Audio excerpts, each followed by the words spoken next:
Magandang araw sa ating lahat.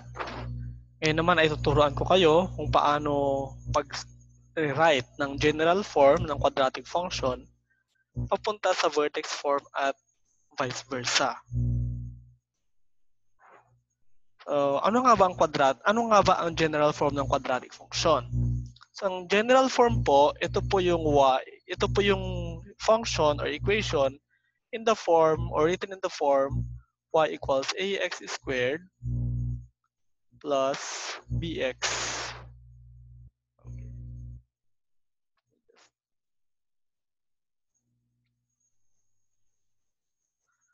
plus bx plus c.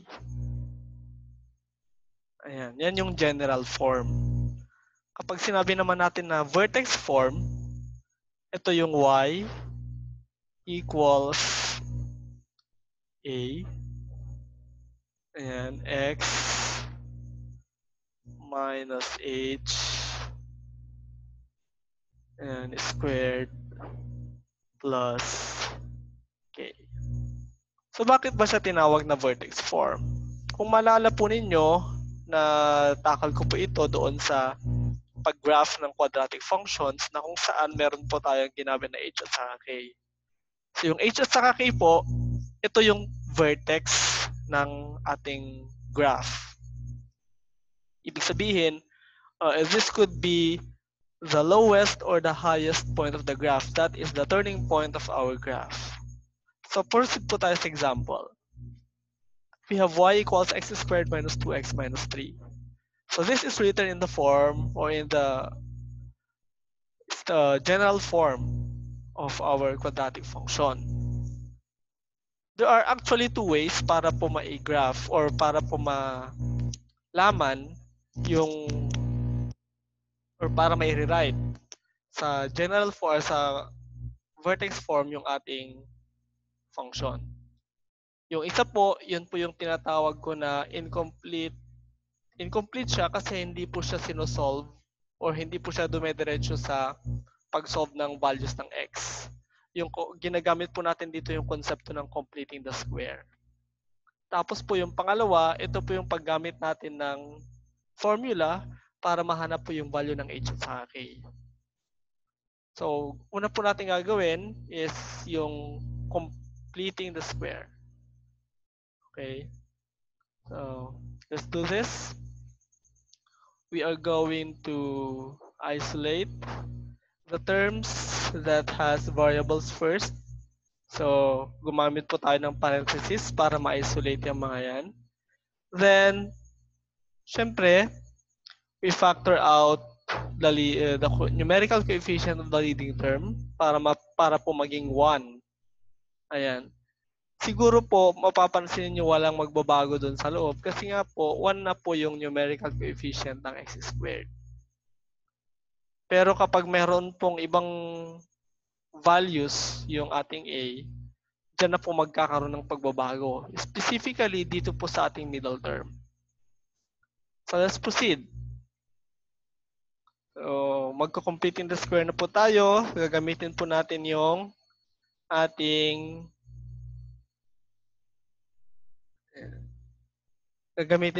yung yung formula. Kung matatawag man nating formula yon, yung b over 2a. So, we have negative 2. That's the value of our b divided by 2.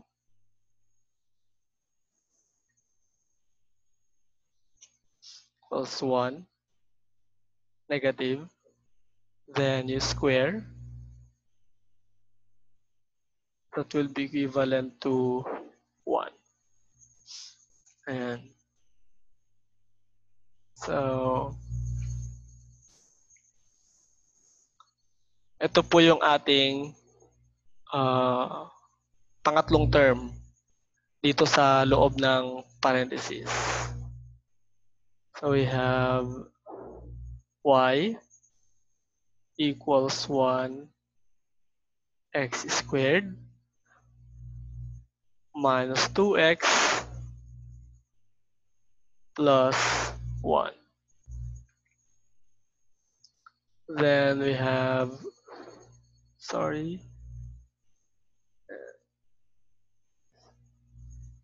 minus 3. Then, syempre dahil meron tayong nadagdag dyan, babawiin po natin dito. So we have minus 1. So ina-apply lang po natin dito yung steps na ginagamit po natin noong pinag-aralan nyo pa yung yung completing the square.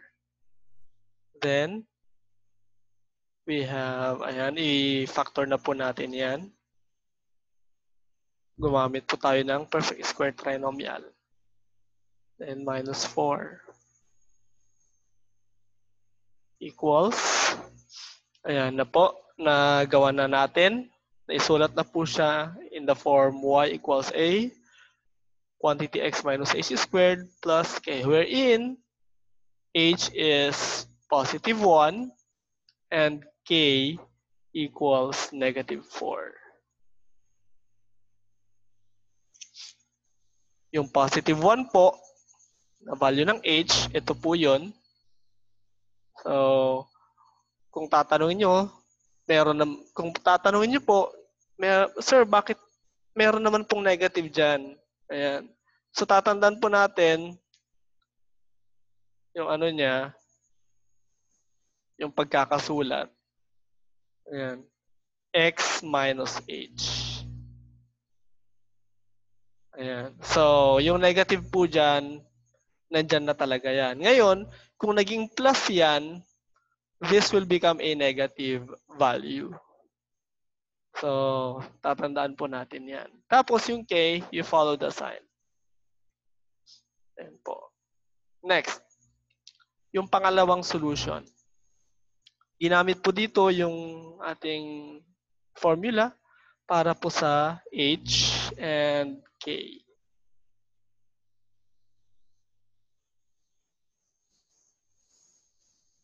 Ayan.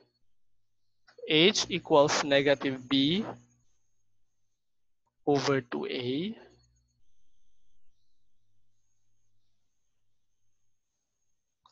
And of course, K is equivalent to, nagmukhang 7.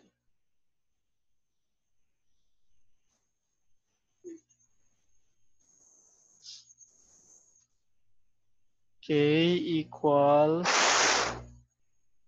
4AC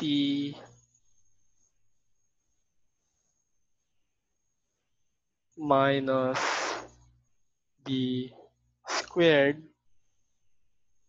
all over 4A. So, importante po dito na malaman po natin kung ano po yung mga values ng A, B at saka C natin. So, yung given po natin is ito pa rin. The value of A is 1. Value of B is negative 2.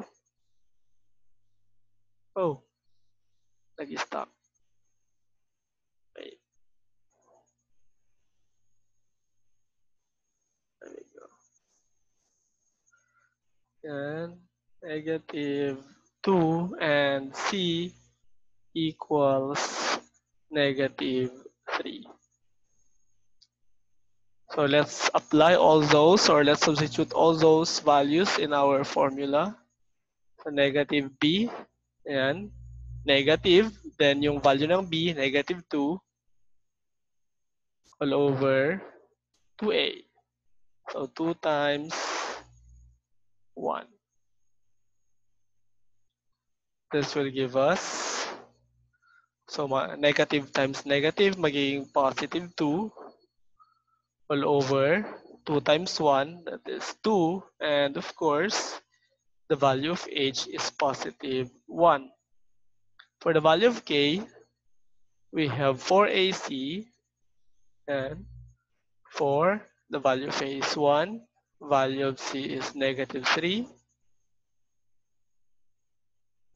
then minus the value of B, negative 2, then squared.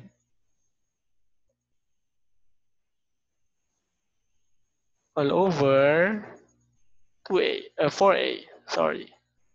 4a. So 1.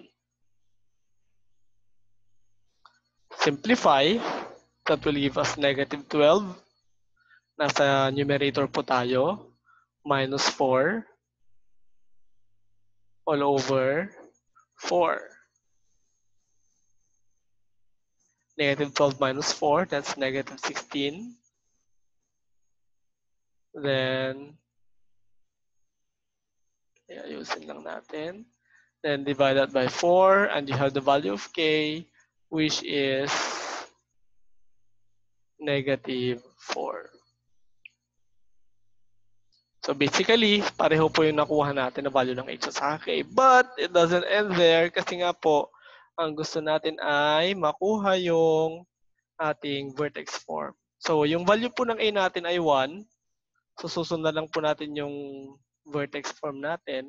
A quantity, x minus h. So x minus positive 1 squared plus k.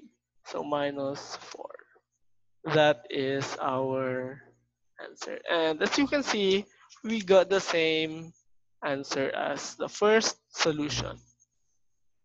So ngayon naman, ang gagawin po natin, we are going to reverse the process. Ibig sabihin, babalik na rin po natin yung proseso. Gagamitin na po natin ito as our given. Susubukan po natin makuha yung original form or yung general form. Ito. So let's just erase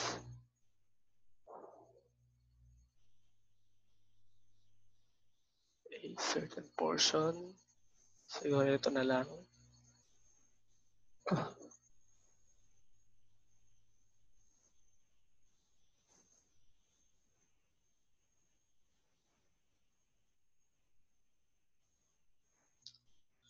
Maiksi lang naman po yung solution nito. Hindi po siya ganon katrabaho. Let's start. So yun po yung given natin, y equals 1 times x minus 1 squared minus 4. Ang una po natin gagawin, i-expand na po natin agad yung nasa loob ng parenthesis. So magiging 1 times x squared, sorry, minus 2x plus 1. Gumamit po tayo dito ng FOIL method or yung binomial expansion pwede rin po. Continuing. So, i-distribute po natin yung 1 dito sa ating, dito sa ating quadratic expression na nasa loob ng parenthesis. So, wala pong magbabago dyan kasi nga 1 lang naman yung i-multiply. A number multiplied by itself is 1 minus 4. Pagkatapos niyan, simplify na lang natin yan. Y equals x squared minus 2x minus 3. So there we go. We have the same.